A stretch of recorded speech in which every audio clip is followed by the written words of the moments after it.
Salam sejahtera Malaysia, Dejut Dadi, suara rakyat bergema di channel ini. Berita terkini daripada harapandaily.com. Tutup kes selepas 6 tahun perbicaraan. Ini rekod bersejarah pendakwaan 1MDB. 30 Mei 2024. Selepas berlangsungnya perbicaraan selama 6 tahun, akhirnya pihak pendakwaan kes penyelewengan dana syarikat pelaburan One Malaysia Development Berhad 1MDB yang dihadapi oleh Datuk Seri Najib Tun Razak akhirnya menutup kes pada hari ini. Prosiding kes yang mencipta sejarah buat julung kalinya telah mengheret bekas Perdana Menteri Malaysia itu ke mahkamah itu telah berlangsung selama 235 hari. Timbalan Pendakwa Raya Ahmad Akram Gharib memaklumkan pihak pendakwaan menutup kes selepas semua 50 saksi selesai memberikan keterangan pada hari ini.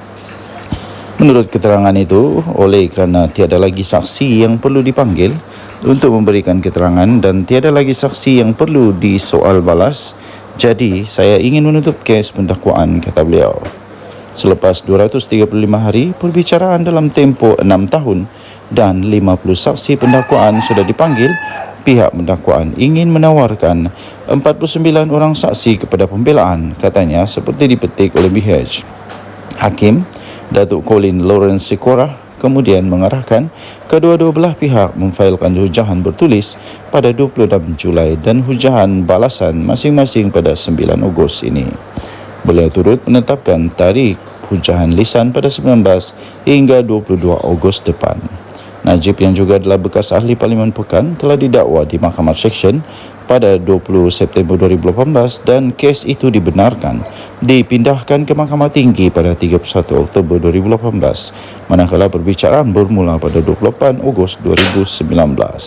Antara saksi penting yang telah dipanggil untuk memberi keterangan termasuklah bekas pengerusi 1MDB Tan Sri Muhammad Baqir Saleh dan bekas Ketua Pegawai Eksekutif 1MDB Datuk Syarul Azal Ibrahim Halmi. Turut dipanggil bekas Gubernur Bank Negara Malaysia Tan Sri Dr. Zaiti Akhtar Aziz dan bekas peguam syarikat itu Jasmine Loh Aiswan. Denyut nadi suara rakyat bergema di channel ini. Untuk mendapatkan berita lengkap, sila layari harapandaily.com bertarikh 30 Mei 2024. Bertajuk tutup kes selepas 6 tahun perbicaraan. Ini rekod bersejarah pendakwaan kes 1MDB. Jangan lupa tekan butang subscribe, like dan share. Malaysia kita punya, cinta Malaysiaku, kita jaga kita. Kita jumpa lagi. Bye-bye. Salam sejahtera Malaysia, denyut nadi suara rakyat bergema di channel ini. Ada beberapa perkara yang saya sangat terasa lucu. Sangat terasa lucu dan ya, saya rasa manusia-manusia yang berfikiran begini ni, dia boleh nampak selumbar di mata orang, tapi kayu balak di mata sendiri, dia tak usah perasan pun, tak sedar dirilah. Setelah digembar-gemburkan ada projek kononnya diberi kepada suami Hanayo, dan kemudian Hanayo disuruhlah letak jawatan, pergilah letak jawatan. Saya mau tanya, kenapa Muhyiddin belum letak jawatan? Kenapa Hadi Awang belum letak jawatan? Kenapa Hamzah Zainuddin belum letak jawatan? Kenapa siapa lagi tu Kenapa lah ramai lagi lah orang dalam PAS, dalam Bersatu yang belum letak jawatan pun? Sebelum timbul berita ini, lebih dahulu timbul berita tentang yang melibatkan bos-bos di dalam PAS dan Perikatan Nasional walaun. Kenapa Muhyiddin belum letak jawatan? Bukankah menantu Muhyiddin terlibat dan sekarang melarikan diri pula ke luar negara? Tidak berani untuk balik ke negara Malaysia? Mungkin kerana betul-betul dia takut sebab dia mungkin ada buat. Apalagi Hadi Awang. Walaun pergilah paksa Hadi Awang juga letak jawatan. Dia punya menantu, anak menantu dia tu sudah kena dakwa tau. Lepas tu apa lagi? Banyak lagi lah. Siapa lagi? Kenapa Menteri Besar Perlis belum letak jawatan?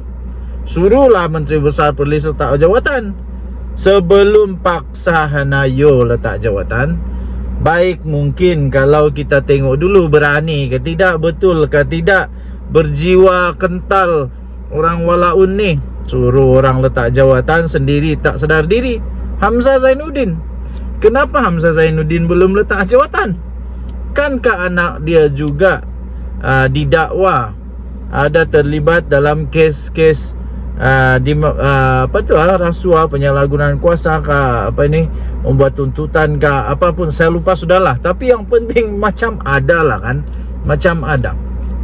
Tapi yang saya heran, suka betul dorang suruh orang resign lah, letak jawatan lah, cepatlah lepas jawatan.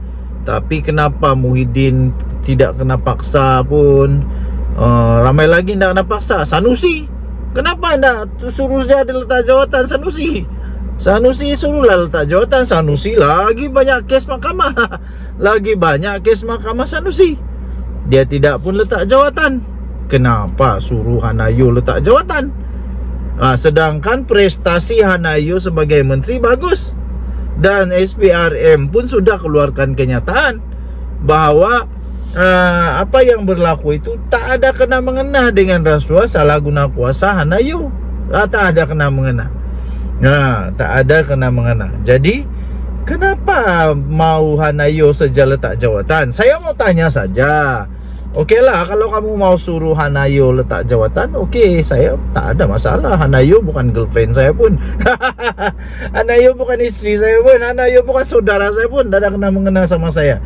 Dia letak jawatan kan, dah letak jawatan kan, tiada kena mengena dengan saya. Tiada. Tapi saya hanya mau tahu, mau tanya saja. Kalau Hanayo dipaksa letak jawatan, kenapa Muhyiddin tak dipaksa letak jawatan? Kenapa Hadi Awang tak dipaksa letak jawatan?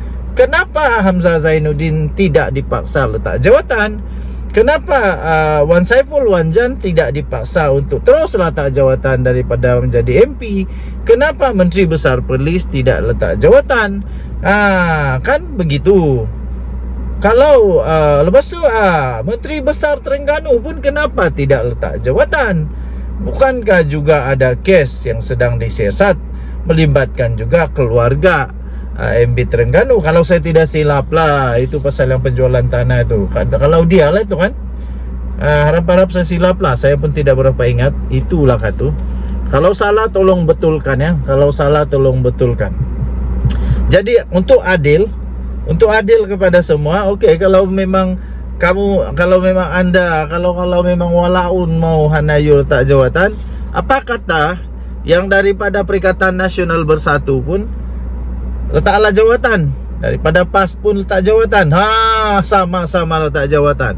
Barulah tengok siapa berani, siapa yang mau makan duit, siapa yang mau gaji jadi MP, siapa yang mau jadi mau jadi berhikmat untuk rakyat, atau hanya sekadar mau ada kuasa.